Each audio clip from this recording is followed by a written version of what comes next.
नमस्कार, स्वागत है आपका हमारे इस यूट्यूब चैनल पर। मैं मुनमुन श्रीवास्तव आपका हार्दिक अभिनंदन करता हूं। आज हमारे साथ हैं doctor Jagbir Singh. Doctor Jagbir Singh admission committee के मेंबर हैं सत्यवती स्थानवी कॉलेज डीयू के। आइए उनसे जानते हैं चौथे स्पेशल ड्राइव की संभावना और आपने जो सवाल पूछे हैं उनके जवाब। स्वागत है डॉक्टर साहब। नमस्कार। डॉक्टर साहब, स्पेशल ड्राइव 4 की कितनी संभावना बन रही है अब? जहाँ तक मेरी जानकारी है, स्पेशल ड्राइव 4 अभी यूनिवर्सिटी ज़रूर लाएगी, क्योंकि अभी भी बहुत सारे कॉलेजेस में बहुत सारे कोर्सेज ऐसे हैं जहाँ पर सीटें नहीं भरी गई हैं। जहाँ तक मैं समझता हूँ, जैसे मैं अपने कॉलेज का ही एक आपको जो है एग्जांपल दूँ, वहाँ पर बीकॉम में बहुत सारी सीटें अभी खाली हैं, चाहे वो जनरल कैटेगरी की हों, चाहे वो रिजर्व कैटेगरी की सीटें हों, सभी सीटों पर अभी एडमिशन होने हैं। तो स्पेशल ड्राइव 4 जो है, जहाँ तक मुझे लगता है ज़रूर आएगा। तो स्पेशल ड्राइव 4 में क्या अनरिजर्व कैटेगरी के स्टूडेंट्स को भी मौका मिलेगा?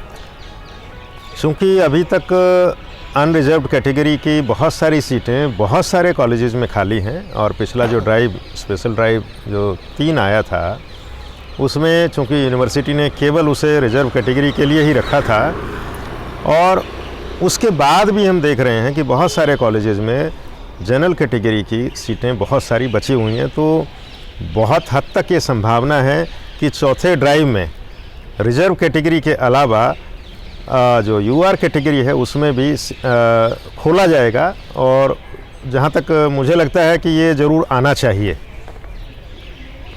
तो इसके बाद सर क्या जो छठी कट ऑफ की कोई संभावना नहीं बनती? ये भी सवाल बच्चे पूछ रहे हैं कि एक कट ऑफ तो और आनी चाहिए। दरअसल कट ऑफ यूनिवर्सिटी 5 लेके आई, उसके बावजूद जो है सीटें नहीं भर पाई। कट ऑफ में एक सबसे बड़ी दिक्कत क्या रहती है कि बच्चे स्विच करते हैं। उसमें हम लोगों को एडमिशन्स को कैंसिल करने का ऑप्शन जो है बच्चों को देना पड़ता है, और फिर से वही एक कॉलेज छोड़ के दूसरे कॉलेज में जाना, फिर एक जगह की सीटें घट जाती हैं, दूसरे जगह की सीटें बढ़ जाती हैं। तो ये समस्या जो है कट ऑफ में रहती है। स्पेशल ड्राइव में यूनिवर्सिटी उस ऑप्शन को बंद कर देती है जिसमें बच्चे स्विच कर सकें, दूसरी जगह जा सकें। तो इसलिए स्पेशल ड्राइव जो है मुझे लगता है कि बेहतर तरीका है कट ऑफ के मुकाबले। सर, बच्चे ये भी कह रहे हैं कि दूसरे यूनिवर्सिटी में एडमिशन हो रहे हैं, जैसे कि JNU, जामिया, तमाम जगह, तो डीयू के भी बच्चे जिनके वहाँ नंबर आ जाएंगे तो डीयू छोड़ के जाएंगे तो सीटें खाली बचेंगी। तो क्या ऐसा नहीं है कि वो सीटें बची ही रह जाएँ? देखिए, अभी इस बारे में तो कहना मुश्किल है कि उन लोगों का जो सत्र है वो आरंभ हो गया, कईयों का नहीं हुआ है, कई लोग बाद में भी जो है उसको कैंसिल कराते हैं। लेकिन एडमिशन की प्रक्रिया एक कोई एंड डेट तो ज़रूर होगी जिसमें हम लोगों को समाप्त करनी पड़ेगी। तो अगर उस डेट से पहले, जो हमारी समाप्ति की डेट है, उससे पहले अगर सीटें रिक्त रह जाती हैं तो उसको ज़रूर भरने का प्रयास किया जाएगा। लेकिन उसके बाद अगर कोई जाता है तो वो सीटें खाली ही रहने की संभावना ज़्यादा है। बहुत सारे स्टूडेंट सर एक सवाल ये भी पूछ रहे हैं कि उनका एडमिशन तो हो गया, अब वो क्लास कैसे ज्वाइन करेंगे? दरअसल ये एक बहुत ही एक नॉमिनल सा क्वेश्चन है। बहुत सारे बच्चे जो है हमसे भी ये बात पूछते हैं कि क्लासेस के बारे में बताइए।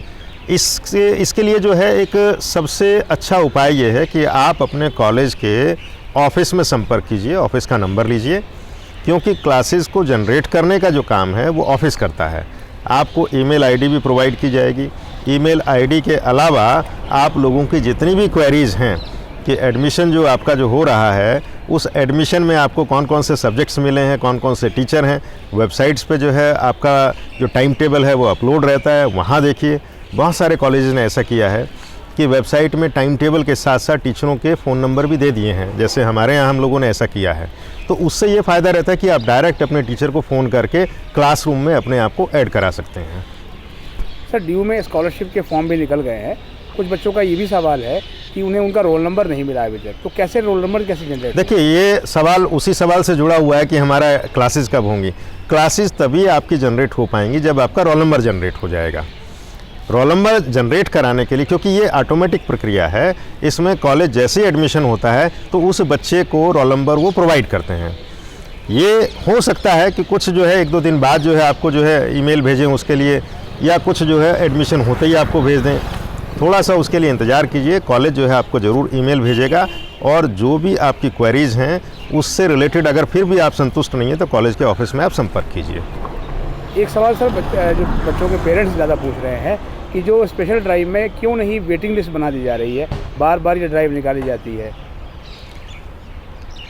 यूनिवर्सिटी सभी कॉलेजों में सब बच्चों को अप्लाई करने का मौका नहीं देती। आप एक कॉलेज में ही आपका पास ऑप्शन है कि आप जो है एक कॉलेज में अप्लाई करेंगे। अगर आपको ऑप्शन ही एक कॉलेज का मिलेगा तो बाकी बच्चों का तो जो है किसी कॉलेज को पता ही नहीं लगेगा कि कौन कौन से बच्चे जो है उनकी परसेंटेज कितनी है या वो आना चाहते हैं। तो अगर जो है उसी मोड में वो लोग इस तरह का जो है एक लिस्ट बना के जो है करते रहेंगे तो मुझे लगता है कि फिर थोड़ा सा जो है मुश्किल हो जाएगा, क्योंकि यूनिवर्सिटी जो है वो सब बच्चों की एक कोई मेरिट लिस्ट नहीं बना सकती और उसको कॉलेज अलॉट कर दे। ये संभव नहीं है। जिस बच्चे को जो कोर्स में एडमिशन लेना है वहाँ जाए और जितनी सीटें खाली रहती हैं उन सीटों के बारे में कॉलेज जानकारी देता है, तो आप उस हिसाब से अप्लाई कीजिए। आपकी परसेंटेज जो है देखिए कि कॉलेज ने कितनी कट ऑफ रखी है, तो संभावना जहाँ ज़्यादा है वहाँ अप्लाई कीजिए।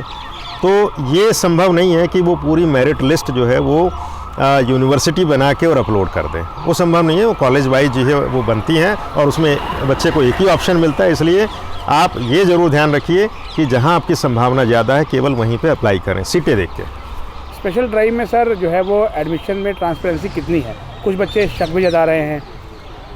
स्पेशल ड्राइव में पूरी ट्रांसपेरेंसी है, क्योंकि ये सब ऑनलाइन होता है, कोई भी अपनी मर्ज़ी से कुछ नहीं कर सकता है। हम लोग इसमें एक पूरी की पूरी लिस्ट बनाते हैं, मेरिट बनाते हैं और ऊपर वाले बच्चों को सीटों के हिसाब से हम लोग जो है एडमिशन दे देते हैं। इसमें पूरी ट्रांसपेरेंसी है, अगर कोई चाहे तो उसको चेक भी कर सकता है। सर जितनी सीटें हैं क्या उतने ही नाम निकाले जाते हैं? बिल्कुल, जितनी सीटें कॉलेज के पास अवेलेबल हैं उतनी ही सीटों पर एडमिशन दिया जाता है। कई बार ऐसा होता है कि हमारे पास एप्लीकेशन ही कम आती हैं। जैसे हमारे कुछ कोर्सेज़ में अभी मैं बीकॉम की बात कर रहा था, अगर मान लीजिए हम लोगों को 20 बच्चे चाहिए और 13 बच्चों ने अप्लाई किए तो 13 का एडमिशन हो गया, बाकी जो है फिर 7 सीटें जो है खाली रह जाएंगी।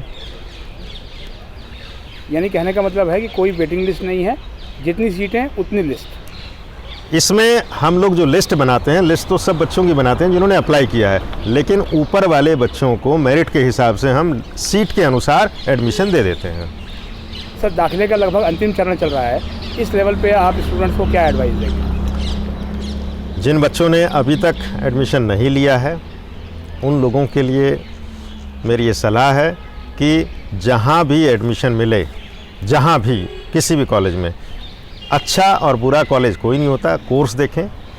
कोर्स में जहाँ भी आपको एडमिशन मिल रहा है स्पेशल ड्राइव में वहाँ एडमिशन ले लें, क्योंकि ये अंतिम चरण है, इसके बाद आपको दूसरा मौका नहीं मिलने वाला है। बहुत बहुत धन्यवाद सर। जी।